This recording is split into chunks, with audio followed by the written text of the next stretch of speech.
ഓരോ സിനിമയും ഓരോ സ്വപ്നമാണ്. അത് അതിൻ്റെ സംവിധായകൻ്റെയും അതിൻ്റെ നിർമ്മാതാവിൻ്റെയും അതിൽ അഭിനയിക്കുന്നവരൊക്കെ ഒരു വലിയ സ്വപ്നമാണ്. അപ്പോൾ തീർച്ചയായിട്ടും ഒരു വലിയ സ്വപ്നത്തിലേക്കുള്ളൊരു യാത്ര എന്നിവിടെ തുടങ്ങി. ഒരു വലിയ അത്ഭുതത്തോടെയാണ് തുടങ്ങിയിരിക്കുന്നത്.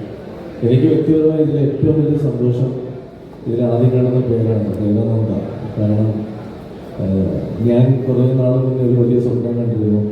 ആ സ്വപ്നം ഞങ്ങൾ സാധിച്ചപ്പോൾ മാളികപ്പുറം ഒരു സിനിമ സംഭവിച്ചു.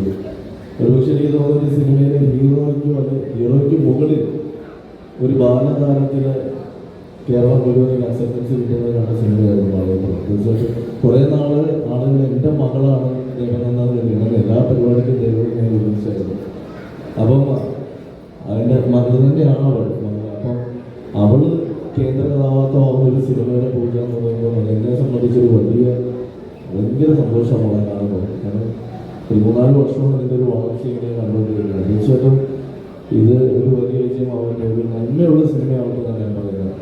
കാരണം മാളികപ്പുറം കഴിഞ്ഞപ്പം നമുക്കറിയാം ശബരിമലയിലേക്ക് ഒരുപാട് കുട്ടികളുടെ എണ്ണം കൂടി നമ്മൾ ശബരിമലയിൽ നടന്ന അടുത്ത ദിവസം തൊഴാൻ പോയത്.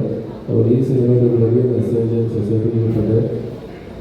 ഇതിൻ്റെ പിന്നിലും മുന്നിലും പ്രവർത്തിക്കുന്ന എല്ലാവർക്കും ആശംസകൾ. അപ്പം ധ്യാനം കൂടെ എത്തിയിട്ടില്ല. അപ്പം സ്വന്തം നാട്ടിലൊരു പൂജ നടത്തിയിട്ട് നാളെ കാണാൻ പറ്റുന്നില്ല എന്നൊരു അതിശയമാണ് എനിക്ക് പറയാനുള്ളത്. ഈ സിനിമകൾ എല്ലാവർക്കും ഇതൊരു വലിയ പ്രാർത്ഥിച്ചുകൊണ്ട് താങ്ക് യു.